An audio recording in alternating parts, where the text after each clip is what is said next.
Registered nurses are part of the multidisciplinary health team. They promote health, prevent disease, and help patients cope with illness. They are advocates and health educators for patients, families, and communities. When providing direct patient care, they observe, assess, and record symptoms, reactions, and progress in patients. They also support physicians during surgery, treatment, and examinations. They also administer medications and assist in convalescence and rehabilitation. On completion of training, they can specialize in a range of specializations in the field of nursing.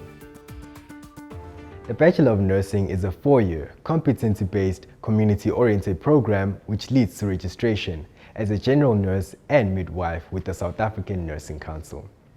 UKZN's discipline of nursing is recognized as a World Health Collaborating Center, a center of excellence in midwifery and nursing in the South African region. Admission requirements are the National Senior Certificate with English and Life Orientation at Level 4, Maths or Maths Literacy at Level 3, and Life Sciences at Level 4.